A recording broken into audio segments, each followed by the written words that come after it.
Zammal kufar bima tadhaharu bihi minal hamiyah as-sadirah 'anil ghadabil batil.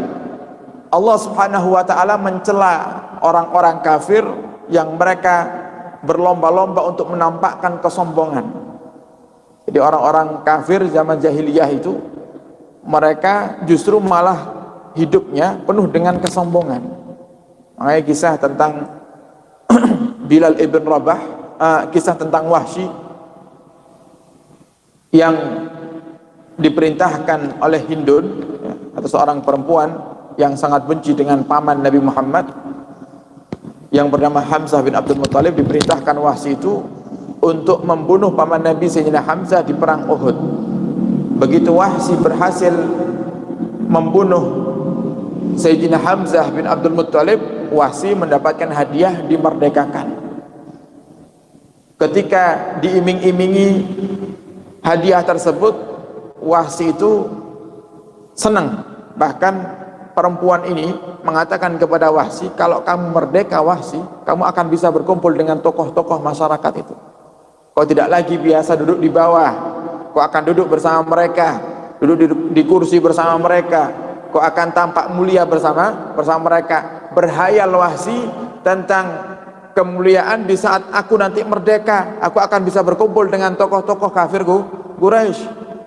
Nah, begitu Wahsy merdeka, karena dia sudah membunuh paman Nabi Muhammad Sayyidina Hamzah bin Abdul Muttalib, Wahsy duduk dengan mereka, tokoh-tokoh masyarakat, tokoh-tokoh kafir Quraisy. Apa yang terjadi? Tetap diremehkan. Dahulu diremehkan karena dia budak, begitu dia merdeka dia diremehkan karena dia mantan budak. Dalam hidupnya pernah menjadi budak. Nah, ini kesombongannya orang-orang jahiliyah di masa dahulu. Mereka kalau melihat ada orang yang derajatnya di bawahnya, pasti mereka remehkan, pasti mereka jatuhkan. Wa madahal mu'minin bima anzala alaihim minas sakinah. Dan Allah Subhanahu wa taala memuji orang-orang yang beriman yang mereka memiliki sifat apa? Tenang. Jadi orang yang mukmin, orang yang beriman itu diuji sama Allah Subhanahu wa taala dengan ujian yang banyak, tetap hatinya santai, tenang. Kalau bahasa gaulnya niku enjoy. Mau dikasih masalah gede, tenang, apalagi dikasih masalah kecil.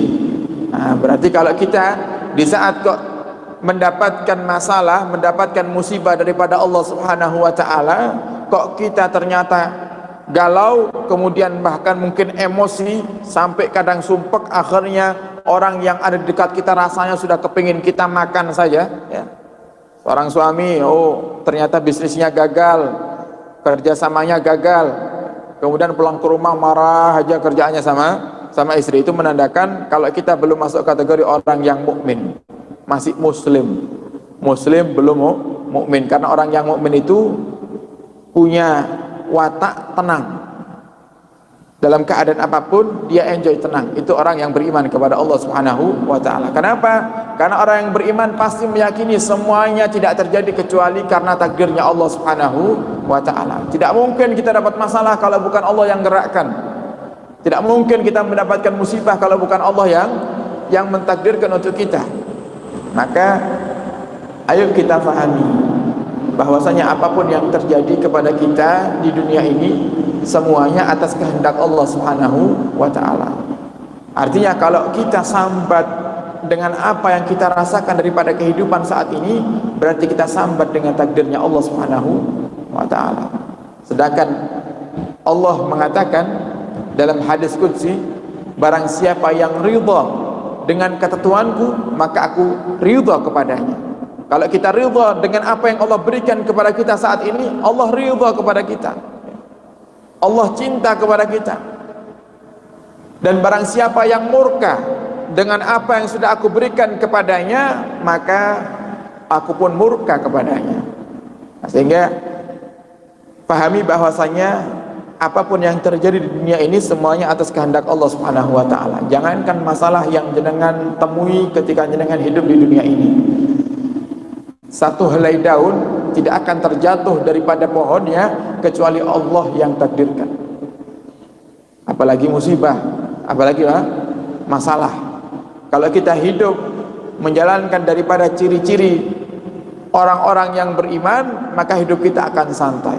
Dikasih musibah santai, dapat nikmat syukurnya luar biasa. Sedangkan musibah itu sendiri Bapak Ibu, jangan Anda bayangkan kalau orang dapat musibah itu pasti karena dibenci sama Allah. Belum tentu, walaupun itu kemungkinan terjadi musibah datang karena Allah marah kepada kita. Tapi juga ada kemungkinan musibah itu datang justru karena Allah cinta kepada kita. Makanya hendaknya kita husnudzan kepada Allah Subhanahu wa taala. Terus bersyukur. Kalau bersyukur di saat kita mendapatkan kenikmatan yang begitu banyak, itu gampang. Rezeki lancar, tubuh sehat, dagangan laris, anak istri taat, kemudian jenengan syukur gampang. Yang sulit jenengan bersyukur di saat rezeki seret. Kira-kira bisa napa mboten niku? Kan sulit. Tapi justru di saat yang sulit kalau kita tetap bersyukur, Allah semakin cinta kepada kita. Makanya kisah yang masyhur yang sering juga kita bawakan terkait dengan kisahnya Sayyidina Ibrahim ibn Adham pernah melewati seorang pengemis yang luar biasa kondisinya. Pengemis ini buta, tidak bisa melihat, kemudian tidak punya tangan, tidak punya kaki, dan kulitnya penuh dengan luka sehingga orang itu jijik mau mendekat. Kemudian Ibrahim bin Adham lewat, mendengar ternyata pengemis ini mengatakan, Alhamdulillah, aku bersyukur kepadamu ya Allah atas nikmat besar yang kau berikan kepadaku. Kaget Ibrahim bin Adham, langsung datangi oleh Ibrahim bin Adham, dan Ibrahim mengatakan kepada pengemis ini, wahai saudaraku, aku mendengarkan tadi kau berkata engkau bersyukur kepada Allah atas nikmat besar yang Allah berikan kepadamu. Kondisimu seperti ini, nikmat besar apa yang kau maksud? Apa kata pengemisnya? Ya Ibrahim. Langsung kaget Ibrahim bin Adham, loh, dari mana kau tahu kalau aku ini Ibrahim? Engkau kan buta, engkau tidak bisa melihat. Apa kata pengemisnya? Justru karena syukurku kepada Allah, ini yang tadi aku sampaikan, yang aku katakan kepada Allah, itulah Allah berikan kepadaku ganti yang lebih indah. Apa itu? Mata basirah. Walaupun mata zahirku tidak bisa melihat, tapi hatiku lebih tajam daripada mata orang-orang yang bisa melihat. Batinku lebih tajam daripada itu semuanya, sehingga aku bisa mengetahui siapa yang lalu lalang di depanku ini. Aku tahu, termasuk kamu wahai Ibrahim. Walaupun aku tidak pernah ketemu sama kamu, tidak hanya tahu kamu lewat depanku dan mendengarkan ucapanku, aku juga tahu namamu siapa. Kalau kita kan, saya misalnya, dengan panjenengan kalau suruh nyebutkan nama panjenengan sedaya, boten saged kok. Sebagian yang saya kenal saya tahu namanya, yang tidak kenal ya tidak tahu namanya, cuman tahu wajah saja. Kalau ini karena dikasih mata basirah yang begitu hebat oleh Allah, sebab seringnya bersyukur kepada Allah, dia bisa mengetahui apa yang tidak bisa diketahui oleh normalnya manusia. Dan dia katakan, yang aku syukuri nikmat besar adalah Allah masih berikan kepadaku hati yang selalu mengingatnya dan lisan yang selalu berzikir kepadanya. Tidak punya tangan, tidak punya kaki, mata buta, kulit penuh dengan luka, tapi Allah masih berikan hati yang terus mengingat Allah dan lisan yang terus berzikir menyebut nama Allah. Bagi pengemis ini itu nikmat yang paling besar.